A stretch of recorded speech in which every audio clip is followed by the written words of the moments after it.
we are covering the Leannan Sidhe. This one, you know, Valentine's on the horizon. This one's a little romantic. Is it romantic? Cutesy, it's a little romantic, a little sweet. It's been said that the people of Ireland are gifted in poetry, music, writing and the arts, and many have visited just to admire these works. In the darkest hours of night, poets whisper to the Leannan Sidhe, hoping for an answer. So the Leannan Sidhe, that's a little epilogue. Epilogue. The Leannan Sidhe is epilogue not after? That's a little prologue. The Leannan Sidhe is a figure from Irish folklore. She has never been properly described. She is said to be a beautiful woman of the East Sidhe, people of the Freemounts, who takes a human lover. Yeah. So she's never been properly described. They're just like, she's the most beautiful woman I ever saw, but they're never like totally specific about it. Most beautiful woman I have ever seen. Imagine that. Shane Gillis in a wig. Okay. You don't know. She is said to be one of the Donnan, who were banished to the mounds by an iron-armed Gaelic invaders, and her embrace is deadly. Dun dun dun. She's known through the lands of the Gael, Scotland, and among the Manx, offering wisdom and beauty to the young men of Ireland who were talented poets, artists, musicians, and writers. When these men set their eyes upon her, she becomes the most beautiful woman they've ever seen, and they devote themselves to her until their obsession ends in madness and a terrible death, either by their own hand or by wasting away. That's crazy, bro. Now, this is Jenny from Forrest Gump. Jenny, you know the way, like, Jenny. So it says when these men set their eyes upon her, she becomes the most beautiful woman they've ever seen. Yeah. I don't know if she literally looks like the most beautiful woman anyone's ever seen, or if she's just like, she looks whatever, and then you see her and you're like, oh, she's the most beautiful woman I've ever seen. Yeah, is it like a course, or is it like a thing where she like actually like shifts to? Yeah, I'm not sure.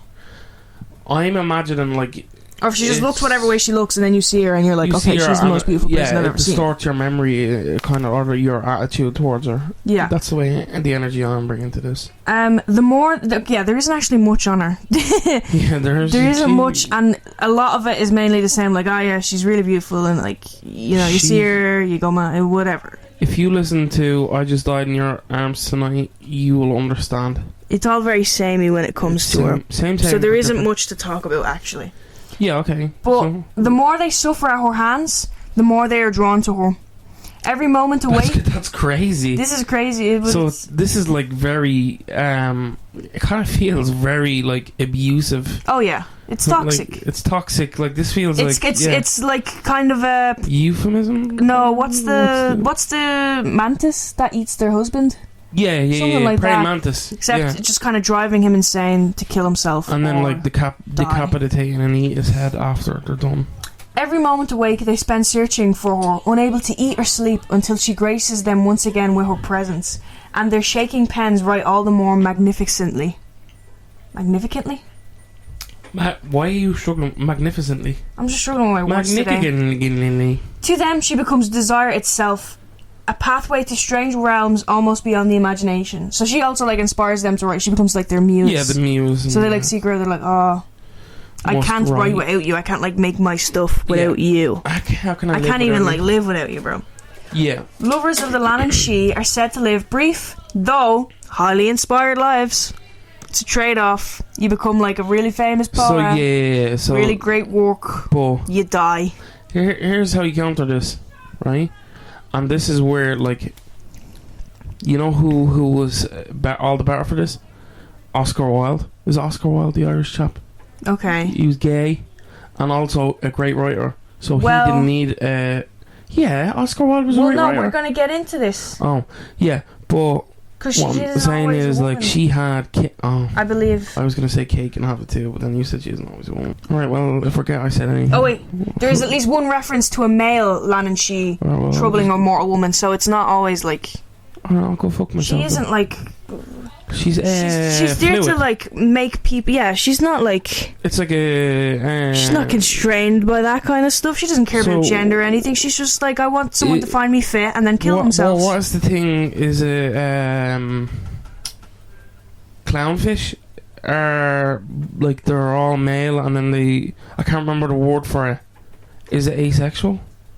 You know, they shift their gender. Yeah, well, I don't know. I don't think she actually cares about the No, but that's what I'm saying. But that's what clownfish will do. It doesn't matter unless, depending on the group of things and what they need in that hierarchy, they will change to female or male. Lovers of the Leannan Sidhe are said to live brief, though the name comes from Gaelic words for a sweetheart or lover, and the term for inhabitants of fairy mounds. While the Leannan Sidhe is most often depicted as a female fairy, there's at least one reference to a male Leannan Sidhe troubling a woman. Okay. So it exists. A version of the myth was popularised during the Celtic revival in the late 19th century. The Leannan Sidhe is mentioned by Jane Whittle, writing as Spirans in her 1887 Ancient Legends, Mystic Charms and Superstitions of Ireland. W.B. Yeats popularised his own newly ancient version of the Leannan Sidhe, emphasising the spirit's almost vampiric tendencies. I'm thinking like, now I'm going through the list of Irish. It's also given Dark Dua. Yeah, I'm going through like the list of like what's his name, Bram Stoker. Yeah. What if he was writing about an actual Dracula? He knew. What if we need to check how young poets and stuff. There's also like a big thing of like poet. I know I keep saying poets instead of like all artists or whatever. Poets, writers. There was a big thing during like the romanticization of like poets dying young and stuff. Yeah, that's crazy though as well. How I don't know. Yeah, like the tortured poet, like the tortured soul, the poet, and it's the same with musician, the 27 Club. Yeah, and like it says as well, like musician, it's all like art makers, like musicians, writers, poets. Yeah. But that's crazy. Any type of creative, she's coming for you. So have you heard of the 27 Club? Yeah, that's when you pass away young. Yeah, no, but it's a phenomenon where like really famous musicians, it'll be in their prime, they'll about to hit their peak. Yeah. And then when they hit 27, they die in like mysterious ways. I think it started with Brian. I can't remember his last name. He was found in a pool, face down in a pool, like dead. And he, did the autopsy and they found they thought he drowned, but there was no water in his lungs. Yeah. And they couldn't find anything other like that could have caused it. So that kind of sped off the whole thing of mysterious things. Like Kurt Cobain died at 27, Amy Winehouse died at 27, and there's many more. Jimi Hendrix died at 27. So that tortured, and a lot of them did have kind of like some of them did have toxic relationships when it came to love. Amy Winehouse did have, not necessarily with partners, but also with people in our lives. She didn't have a great time. But yeah, we'll go back. Would the Dark Do be one of these, or? Well, the Dark Do is it's just the fact that it's vampiric tendencies, and the Dark Do. But that'd be an interesting it'd be an interesting thing to do, like a comparison on the two. Yeah. And check it out. Side by side. W.B. Yeats was a poet, dramatist, writer and occultist, and served 2 terms as Senator of the Irish Free State. And won the Nobel Prize in Literature in 1923. That's great. Why is that name familiar to me? It's with W.B. Yeats. W.B. Yeats, yeah, but it's famous. Familiar, but it's not. What? He's famous. Yeah, I know, but I don't know what I know him for. Probably just in school and stuff. Yeah, probably. He's known as one of the driving forces behind the Irish literary revival during the late 19th and early 20th centuries, and he's directly responsible for many Irish stories and folklore making it out into the broader world. As he imagined it, the Leannan Sidhe is depicted as a beautiful muse who offers inspiration to an artist in exchange for the love and devotion, although the supernatural affair leads to madness and eventual death for the artist. Yeats published a book in 1892 titled Fairy and Folktales, with a brief description. The Leannan Sidhe, fairy mistress, seeks the love of mortals. If they refuse, she must be their slave. If they consent, they are whores, and can only escape by finding another to take their place. The fairy lives on their life, and they waste away. Death is no escape from her. She is the Gaelic muse, for she gives inspiration to those she persecutes. The Gaelic poets die young, for she is restless, and will not let them remain long on earth, this malignant phantom. So as he says it, you can make her your slave if you just say nah. Oh, okay. So but also, you can also get away from her by getting someone to take your place. That's a bit fucked up. Yeah. Being hey, have you seen this ma over here? It's kind of giving the housemaid. Spoilers. I don't know what that is. The Housemaid. Is that the one where, like... The movie with Sydney Sweeney? Oh no, I thought it was the one... I'm thinking of Call the Midwife. Is that the one? Where it's like giving birth to, like, each episode is like a different child. I don't know. I think it is, but that's what I was thinking of. Now I realise Housemaid doesn't do that.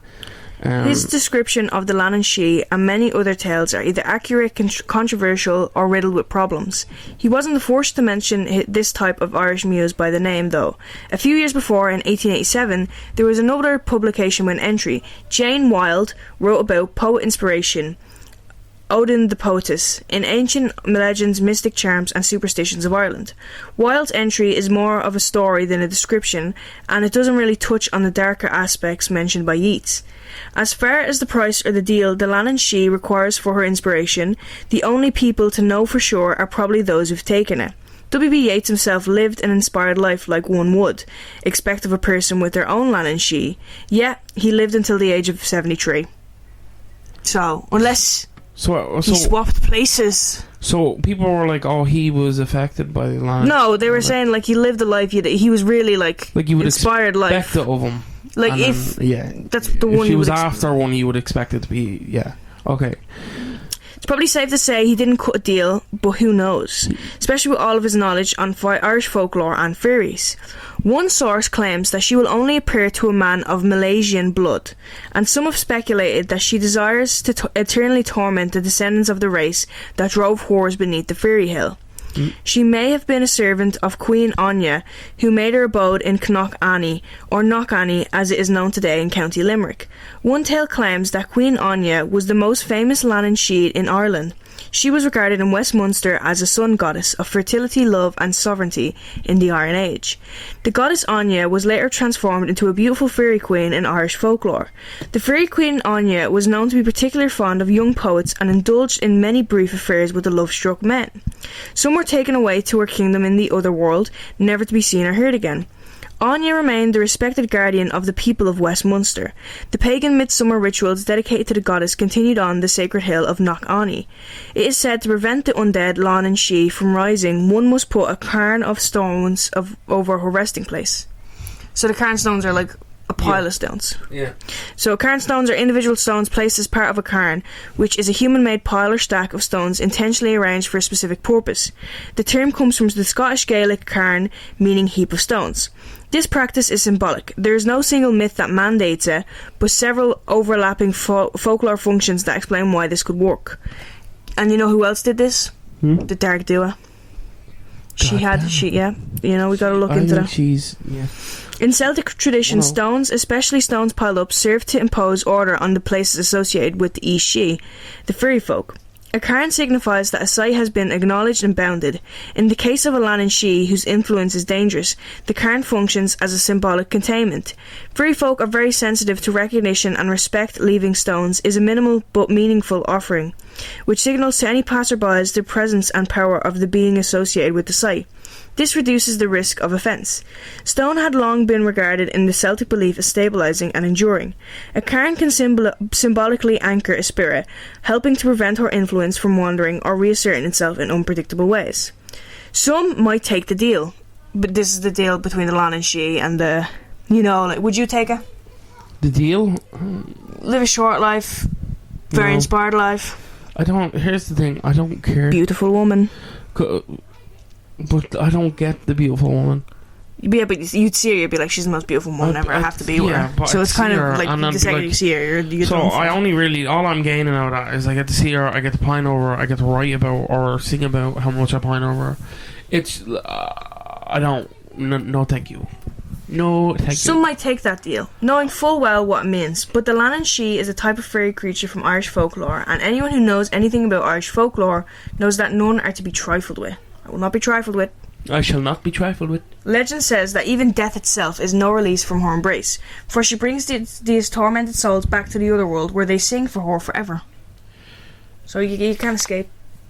One source claims that when the men would die, the Leannan Sidhe, back to her lair, sometimes she sucks the blood of her victims, but rather than directly suck the blood of her victims, the Leannan Sidhe got creative and collected their blood in a giant red cauldron, which was the source of her beauty and artistic inspiration. That's creepy because there's a figure who used to. Yeah. Isn't there a figure that inspired? I think one of the brides of. I think Vlad the Impaler's wife used to bathe in the blood of. That was kind of a lot of people have been said to do that. Like I mentioned in the Sonny Bean episode, we Irish people were claimed to have done that, and then there was also Elizabeth Bathory was claimed to have done that. Yeah, but that's crazy though to think about, like the whole thing of like bathing in blood. Well, no, it's just a cauldron, and then like. That's, rubbing it on herself or whatever is still. But it's interesting that the source of her beauty and artistic inspiration comes from the blood of everyone else. So then their blood, and it's kind of like. Is there something that she ultimately knows these are gonna die young? So is it something that she? Like, well, no, because she makes them crazy. That's what I'm saying. She drives them crazy and then drives them to kill themselves. Is there something in the lust, the blood that changes the blood for her that kind of imbues it with something that she's like, okay?